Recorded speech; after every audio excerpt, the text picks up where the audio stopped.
Hey creatives, I've just finished this sketchbook and I want to share with you the 10 lessons I learned from 16 months of sketching everywhere with this. The sketchbook was gifted to me by a friend and is called Baby Leather Pocket. 160 pages of smooth cream color paper, 130 GSM, so I use on top mainly pen, ink, pencil, and a little bit of watercolor wash. I started it the 31st January of 2025 and finished 6th of June 2026. It came with me to Italy, Germany, across Japan, Greece, Spain. While I'm talking, I will share with you a bit of context through captions.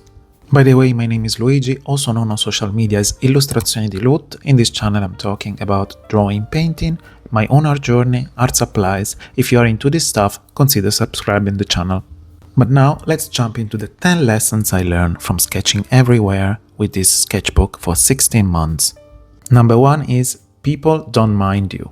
The number 1 reason I heard from people who want to sketch in public but don't is I'm afraid people will watch me, or I don't want to bother anyone. When I started 2 years ago drawing outside, I felt exactly the same way. But here is the biggest lesson.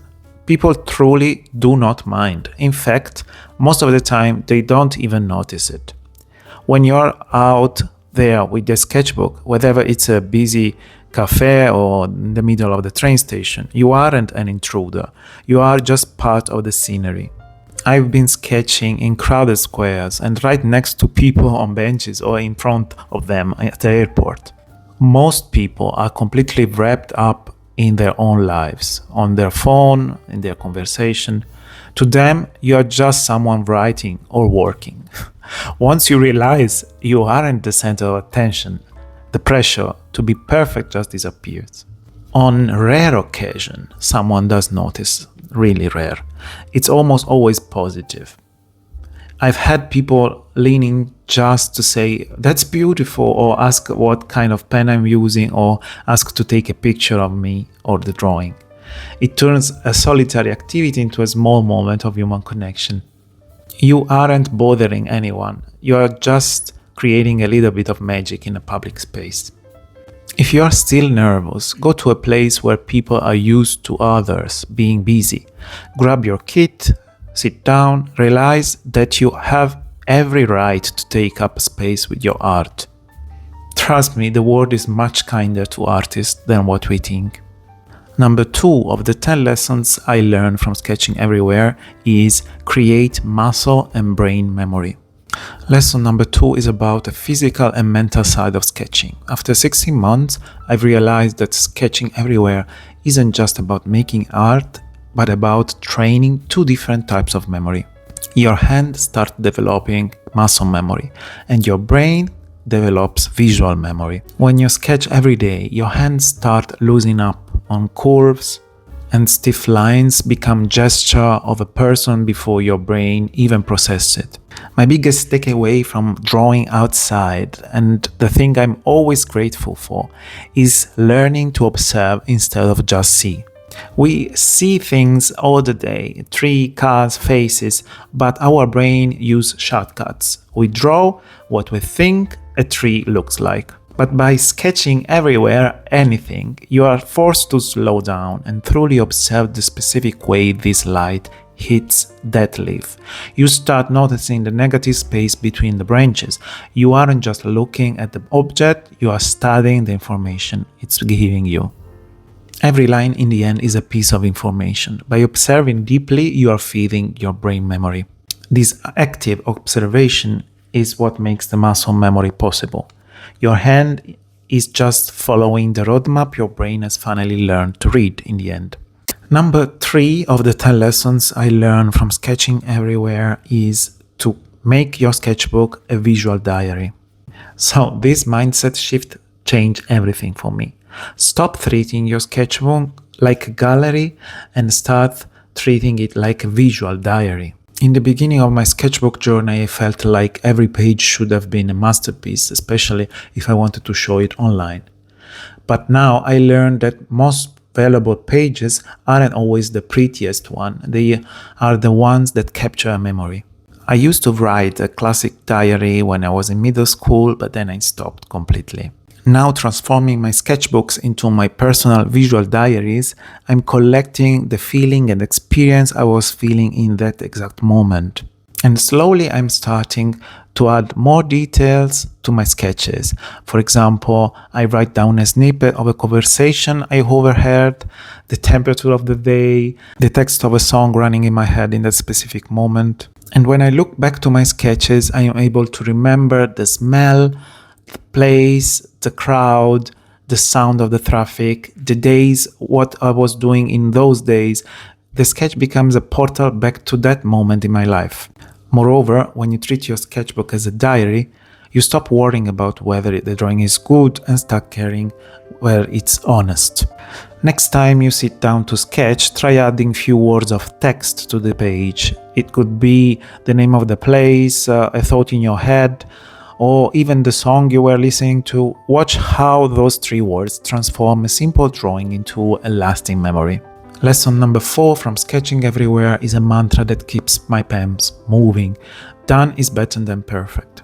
If I'm waiting for the perfect lighting, perfect seat, or feeling to start a sketch, these sketchbooks would be mostly empty. In the real world, the bus arrives, the rain starts, coffee gets cold, a truck comes in the middle of your scene. If you're chasing perfection, you're going to miss the sketch. A wonky line or a color bleed that didn't go as planned isn't a mistake, it's a record of that specific moment. Sketching everywhere, speed is often your best friend. It forces you to be decisive and bold. Some of my favorite pieces in this tour are the ones I finished in 3 minutes flat because I had to catch a train. They have an energy that a 3-hour studio painting just can't capture. And in the end, I can always add details from imagination and finish the page at home. A finished sketchbook full of imperfect memories is worth 1,000 perfect pages that never got started. Lesson number 5 from Sketching Everywhere is a practical life hack. Fight doom scrolling. We have all been there, waiting for the flight, for the doctor's appointment, and our hand instinctively reach the phone. But in these 16 months, I've made a conscious choice. If I have 5 minutes to kill, I reach for my pen instead of my screen. Instead of consuming other people's content, I'm creating my own. Doom scrolling leaves you feeling drained and anxious. Sketching leaves you feeling centered and observant. Even a messy 2 minutes doodle of a water bottle is a victory for your mental health. It's like the difference between being a passive observer of the digital world and an active participant of the real one. Your sketchbook is the ultimate anti-app. It doesn't need Wi-Fi, it doesn't have an algorithm, and it never leaves you feeling like you aren't enough. Next time you are bored, draw what's in front of you. I promise you, it feels better than scrolling. Lesson number 6 from Sketching Everywhere. Go small. Size matter. For most of this 16 months, my A6 sketchbook has been my constant companion in my backpack or in the pocket of my jacket during winter times, which happens often here in Germany. This one A6 sketchbook felt like a playground. It fits in my pocket or small bag, meaning it was always with me. Because the surface area is small, you can finish a sketch in half the time. And this is crucial when you're sketching everywhere. It's the ultimate tool for consistency because it's always there and it's not a big deal to bring it with you.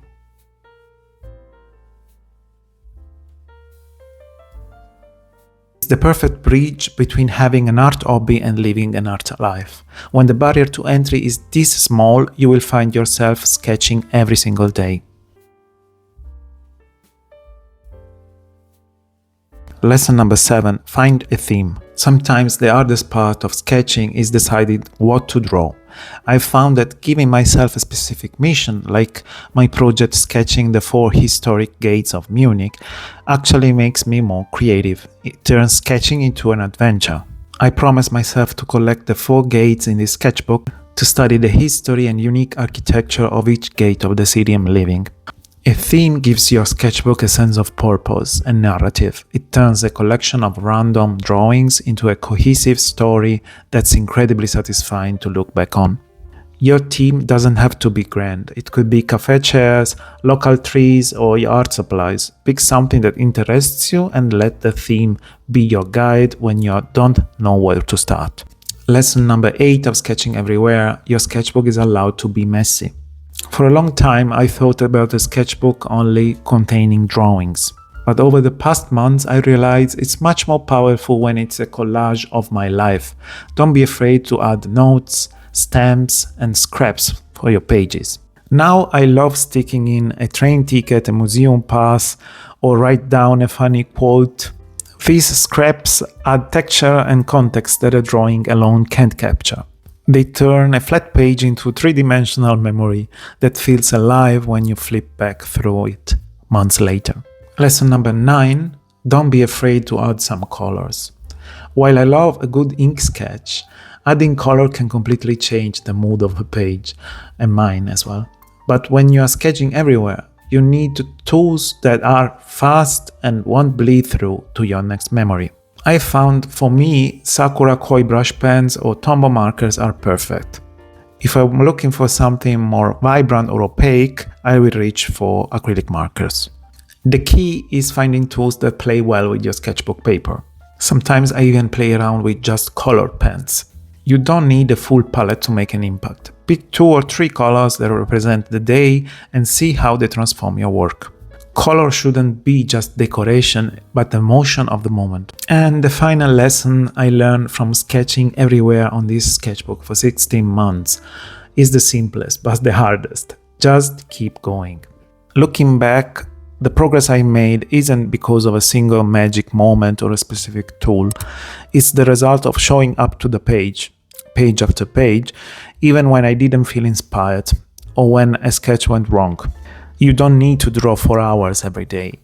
You just need to keep the habit alive. Some days it's a detailed architectural study, other days it's a 30-second scribble of my shoes while waiting for a bus. Every single mark counts. The beauty of sketching everywhere is that it builds a momentum that eventually becomes part of who you are. My next small sketchbook, this time in square format, is already set up, looking to get started with my memories collection. So, grab your kit, find a quiet corner or a loud one, and just start. Your future self will thank you for the memories you're about to capture. And thanks for watching this, and I'll see you in the next one.